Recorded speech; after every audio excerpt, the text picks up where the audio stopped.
Welcome to a Spotlight on the Work series. Today we are talking to Mel. Hey Mel, thank you so much for joining us. Hey. So, can you tell us a little bit about who you are and what you're doing at the moment? So I am first and foremost a mindfulness teacher, and that's what my training and my passion is. Um, but I do many other things to pay the rent and pay the bills. So um, at the moment, actually, it's looking good with the mindfulness business, but I taught in schools. So there was some issues there, not being able to go in. So so I do that.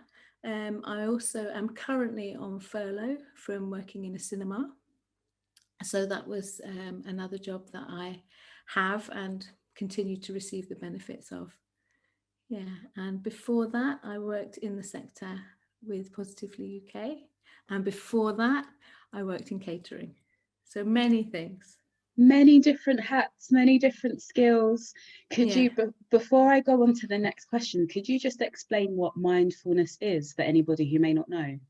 Okay. So mindfulness is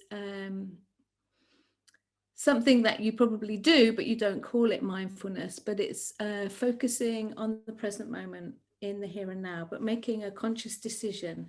So it's focusing with intention on the present moment, noticing how you're feeling, how your body sensations are, what's going on without judgment. That's the key. And being kind to yourself, cultivating kindness to yourself. I like the sound of that a lot. It's a skill, and it takes a lot of practice. And even though I teach it, I still practice every day. It's something that you need to continue doing. So the work that I do in schools is to encourage that, but also to teach children about how the brain works, how the neuroplasticity, which is all the different neurons and how they link up, how they work, and how the mind and body link. Yeah, all different things, but it's a course that I teach in primary schools and secondary schools. Yeah, and That, adults. that truly sounds amazing and very Mm. necessary, Mm. especially at a time like this. Yeah. I wanted to know, so you mentioned that you've done a range of different jobs and you're involved in a range of different things. Could you talk to me about any of the ones where you've shared your HIV status or how you've navigated being and working with HIV outside of the HIV industry?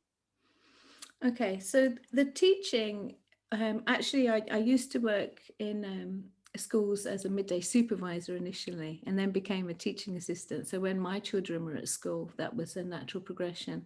But the mindfulness, being employed as a mindfulness teacher, um, came about kind of after I had shared my status on social media and lived quite openly with it. So it was interesting to then go back to some of the schools that I was involved in, but with the status, and there was no discussion of it. There was an awareness of it, but there wasn't any need for a discussion of it. So that was quite interesting. But this is the thing about going into mindfulness as a career, because I think it actually has helped me being HIV, because one of the main attributes, or what I think makes you a good person to teach mindfulness, is to be authentic and to be honest and to be true to who you are. So, and to recognize that, there's difficulties, there can be difficulties in sharing your status, but working with that. And so that's been quite a good example, and has helped me, I think, in that profession. Yeah. That's amazing. And it's Mm. really good to hear that there wasn't kind of a change from your colleagues towards you after they found out about your HIV status as well, an Well, awareness. But in an interesting way, I think there was a greater understanding. I think I became more like, oh, that it never put it down. It made me more like, wow, that's interesting, and she's honest about it. So it kind of raised me. So people who just thought, oh yeah, she's just a TA, da da da da da. Suddenly they're like, oh. Okay. Oh, okay. Well, yeah, let's give her, so I don't know, you never really know, but some of the people that I spoke to afterwards had said, well, it doesn't matter, but we found it quite interesting. So, it wasn't any resistance. So yeah, that's partly, it's a good example. Yeah. Yeah. Great. It's really good. And I know a lot of people will feel happy to hear it, to be Mm, honest. They'll mm, feel really happy. You mentioned that you're on furlough and yeah. working at a cinema. Yeah. Um, so we're in the time of the pandemic and COVID, so a number of people in the UK are on furlough at the moment. Before you were on furlough, Uh-huh. did your colleagues at the cinema or anyone at the cinema know about your HIV status? Well, this is the interesting thing when you share it on social media or you have it as part of your LinkedIn. I don't have "I am a woman living with HIV" on my LinkedIn profile, and I obviously didn't apply to the main, Cineworld. We can say it's Cineworld.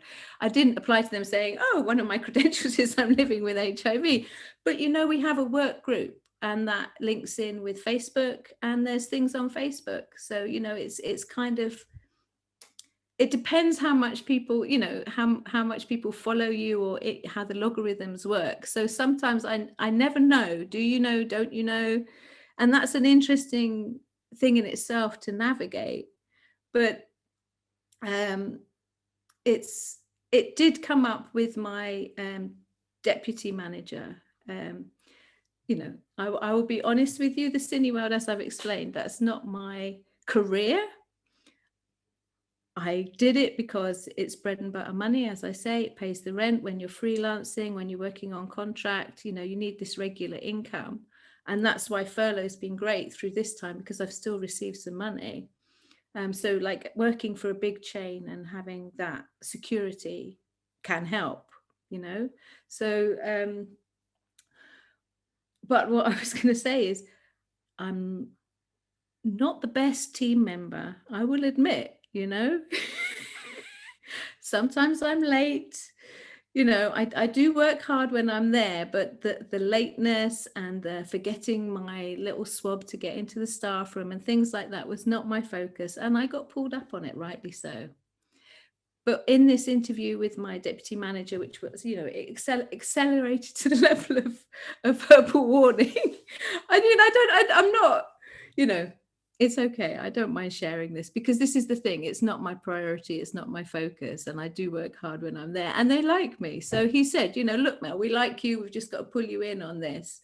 And how are you? And what else are you doing? And then he said, and I read you've been doing that thing. That looks really interesting. And that was when it's like, wow, you have connected and you are aware of my status, but the only reason you're talking to me about it is because you can see that I'm doing other things. And this was like World AIDS Day, not last year, the year before. So I was like, I can't work this week. I was also working in the sector, it's a busy time. Also some self-care, like I'm not going to do any late shifts then.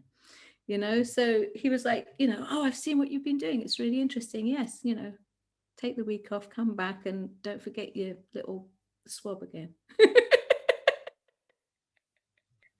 It's so interesting that it's been like, for you, obviously in the professions that you've mentioned, you don't have to tell your employer about your HIV Mm-hmm. status.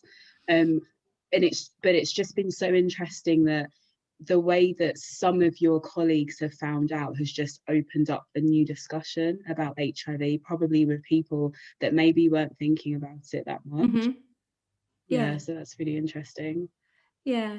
But I mean, it's come to a time where, it hasn't always been like that.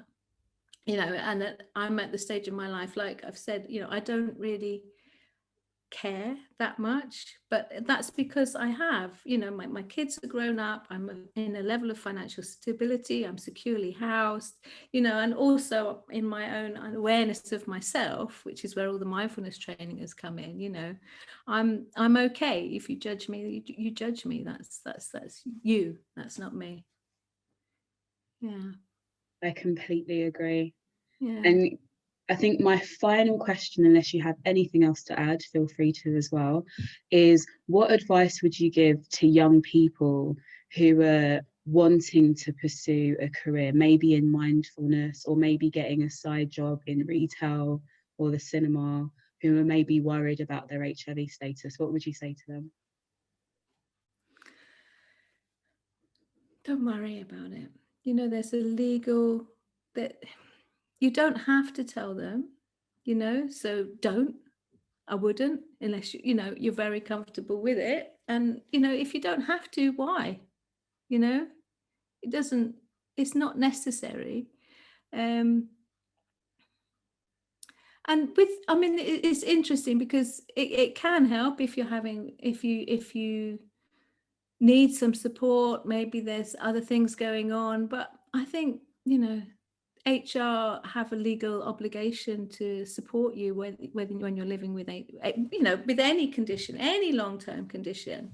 I mean, what's interesting actually is that I've applied to be, I'm doing an MA next year, and on the form it actually had HIV listed. And it was really quite interesting because that's the first time I've seen something like that and it's been listed. And I thought, oh, okay, I'll tick the box. You know, let's see what happens.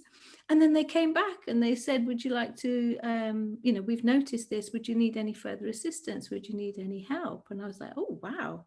I hadn't even thought of that, but I might even get £500 for it. So, you know, sometimes, you know, sometimes it can help you in those ways. But mostly I would just say, you know, yeah, think about it and think about the reasons why you're doing it. That's the real important thing. What is your intention in saying that? And also, you know, if you're thinking about what you want to do, really follow your passion. You know, don't let it inhibit you. If you've got something that you really want to do it. You know, I mean, I say I worked in a cinema, I worked in a cafe, I work in a bike shop, all these different things that I've done. You know, that's to pay the rent. But my passion, it doesn't feel like work, you know, and that's what we all want, don't we? You know, life's too short for struggling around trying to do stuff that you don't want to do. If you've got something you really want to do it. That's an excellent note to end on. Thank you so much, Mel. And it's just been really interesting hearing about the different spaces that you've been working in. And good luck with your application. What are Oh, you applying I for? got in. I got in. Yay! Nice, nice, nice. Yeah. Well, when do you Yeah. start? I start that in September. Right. So yeah, it's good. So Well, that'd all be the best of a luck. new career. And this is the thing. This is, I think, why I'm like, follow your passion, because you know it's taken me that long to get something that I've always wanted to do, and now it's like, you know what? Why not? Why not? Yeah, Why not, indeed? Thank you so much, Mel. you're welcome, and good luck with the rest of the interviews. Thank you.